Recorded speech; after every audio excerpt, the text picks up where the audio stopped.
Hello అందరికీ నమస్కారం. Welcome back to let's learn holistically సమగ్రంగా నేర్చుకుందాం. మనం ఈరోజు ప్రజ్ఞా విభాజనం గురించి నేర్చుకుందాం. సో ప్రజ్ఞాలబ్ధి అనేటువంటి భావనను మనం ఆల్రెడీ డిస్కస్ చేసాం. ఈ ప్రజ్ఞాలబ్ధి అనేటువంటి భావనను స్టెర్న్ అనేటువంటి వ్యక్తి ప్రతిపాదించాడని, సో ఈ ప్రజ్ఞాలబ్ధి అనేటువంటి భావనలో ఉన్నటువంటి మానసిక వయస్సు అనేటువంటి భావనను ఆల్ఫర్డ్ బీనీ అనేటువంటి వ్యక్తి ప్రతిపాదించాడని నిన్నటి క్లాస్లో మనం డిస్కస్ చేసుకున్నాం. ఈరోజు ఈ ప్రజ్ఞాలబ్ధిని ఆధారంగా చేసుకుని ప్రజ్ఞా విభజన వక్రరేఖను టెర్మండ్ అండ్ మిర్రల్ అనేటువంటి వ్యక్తులు గీశారు. ఆ ప్రజ్ఞా విభజన వక్రరేఖ ఒక సామాన్య సంభావ్యత వక్రరేఖను పోలి ఉంది. సో ఇది మీ టెక్స్ట్ బుక్లో ఇచ్చినటువంటి ఇన్ఫర్మేషన్. సో కానీ ఆ సామాన్య సంభావ్యత వక్రరేఖ అనేది మీ టెక్స్ట్ బుక్లో ఇవ్వలేదు. సో అది చెప్పడం నా పని కాబట్టి సో ఇక్కడ సామాన్య సంభావ్యత వక్రరేఖను మనం గీద్దాం. ఇక్కడ ఎక్స్ యాక్సిస్లో చూస్తే ప్రజ్ఞా లబ్ధిని ఐక్యూని తీసుకున్నారండి. అంటే వ్యక్తుల యొక్క ఐక్యూని ఎక్కడ తీసుకున్నారు? ఎక్స్ యాక్సిస్లో తీసుకున్నారు. నెక్స్ట్ వై యాక్సిస్లో జనాభా శాతాన్ని పాపులేషన్ పర్సంటేజ్ని వై యాక్సిస్లో తీసుకున్నారు.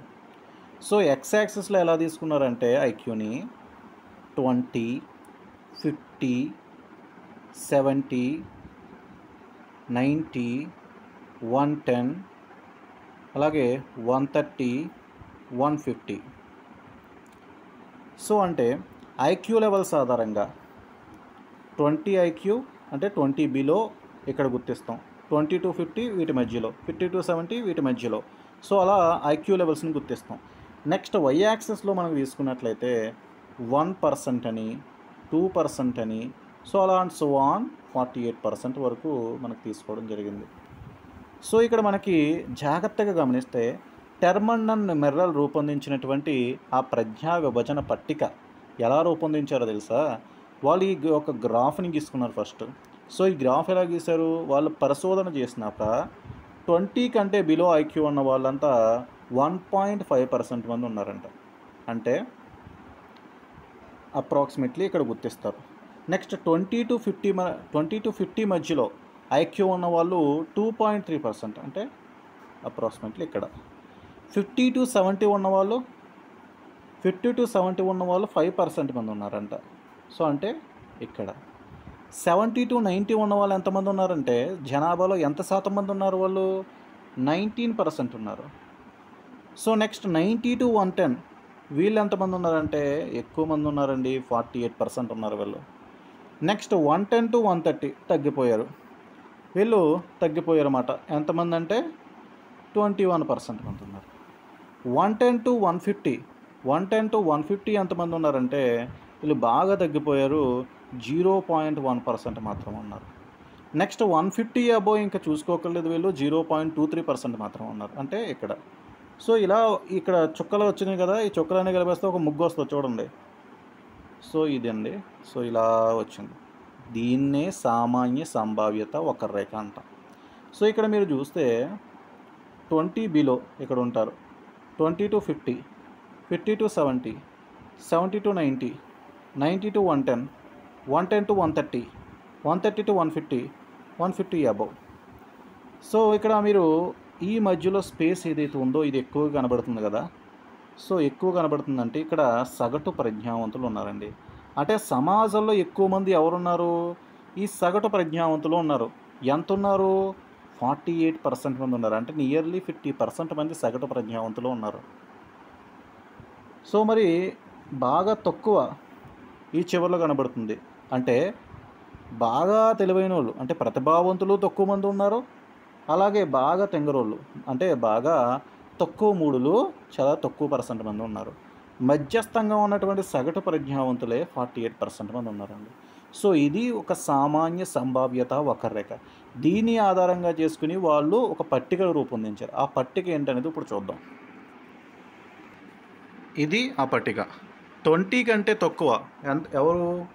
వాళ్ళని తక్కువ మూడులు అన్నారు, వీళ్ళు 1.5% మంది ఉన్నారు.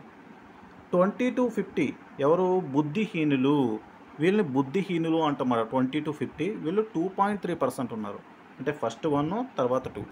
నెక్స్ట్ 50-70 అల్పబుద్ధులు అంటాం. ఈ అల్పబుద్ధులు ఎంతమంది ఉన్నారంటే 5% ఉన్నారు. సో ఇక్కడ 50, ఇక్కడ 5. ఓకే. సో అలా గుర్తుపెట్టుకునే టెక్నిక్స్ చెప్తున్నా అంతే. సో ఇక్కడ అంటే 50-70 ఐక్యూ కలిగినటువంటి వ్యక్తులు 5% ఉన్నారు. నెక్స్ట్ 70-90 ఐక్యూ కలిగినటువంటి వ్యక్తుల్లో తెలివి తక్కువ వారు అంటాం. ఈ తెలివి తక్కువ వారు 19% ఉన్నారు. 19. ఓకే. నెక్స్ట్ 90-110 సగటు ప్రజ్ఞావంతులు.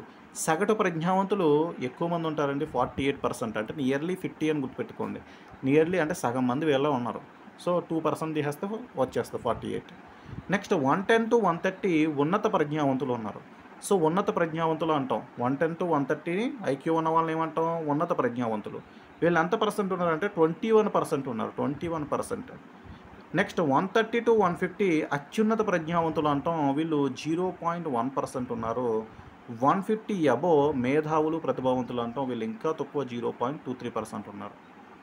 సో ఇక్కడ విషయం ఏంటంటే ప్రతిదీ కూడా మనం గుర్తుపెట్టుకోవాలి. జనాభాలో ఎంత శాతం మంది ఉన్నారో గుర్తుపెట్టుకోవాలి. అలాగే ఈ ప్రజ్ఞా లబ్ధి ఆధారంగా చేసుకుని వాళ్ళకి పేర్లు పెట్టారు కదా, తక్కువ మూడులు, బుద్ధిహీనులు, అల్పబుద్ధులు, తెలుగు తక్కువ వారు ఇలా అని, అవి కూడా గుర్తుపెట్టుకోవాలి. సో మీరు ఇక్కడి నుంచి ఈజీగా గుర్తుపెట్టుకోవచ్చు. ఎందుకంటే ఇవన్నీ మీ టెట్ మార్క్స్ అండి ఇవి.